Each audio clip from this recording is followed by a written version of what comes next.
This is my first film, Cure, by Kiyoshi Kurosawa, who has very quickly become one of my favorite filmmakers. It's This film, I'd say, kind of became sort of my jumping off point into more modern Japanese cinema, because of course you have Akira Kurosawa and all of them, but I feel like this this guy's voice is so profound and so striking, incredibly ambiguous, and he creates such a thick atmosphere, an intense sense of dread that borderlines on horror. But this film is incredible to me because once you feel like you figured it out, at the end you realize that you barely scratched the surface, and it keeps you coming back to it and thinking about it more and finding new things to discover, really, which is why I adore this film so much. Go into it blind and you won't be disappointed. My second film is Stalker by Andrei Tarkovsky.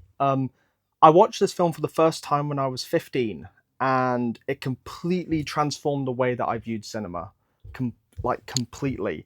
I'd never seen anything like it before, but I realized that cinema didn't have to be conventional. It could. This film reminded me the most of my dreams and like nostalgia for nature, and because that was something I would always be thinking about is trees and but also decay and just the way that nature takes things back. And Stalker is amazing because I think that this is one of the most immersive films ever made. You are completely transported into this world in a way that I've never seen done before, and this is how this movie probably became one of my all-time favorites. So yeah. My third film is You Were Never Really Here by Lynn Ramsey, another one of my personal favorite filmmakers.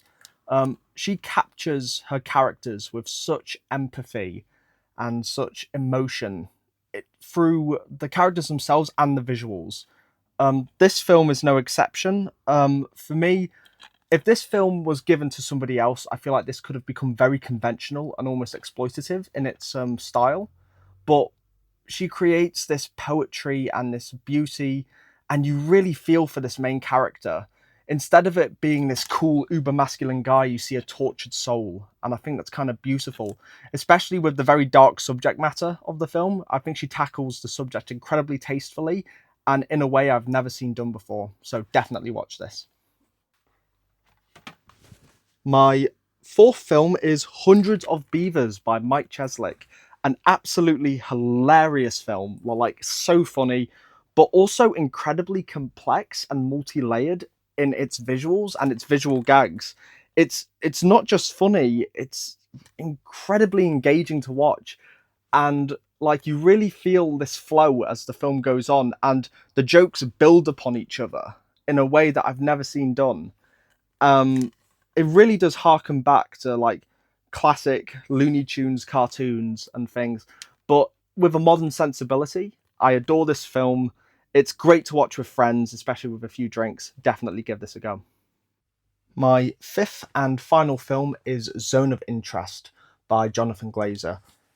This film is utterly harrowing and disturbing, but so important. Like, after watching this film, I think that this is a film that every person should see at least once, because, in many ways, despite its horrific subject matter, it is educational and makes you really understand the mundanity of evil, especially how we can glaze over it in many respects in the modern world, even when we see it in front of our eyes on our phones, in Gaza, for instance. This film is a reminder that we can still forget, and I think it's integral viewing.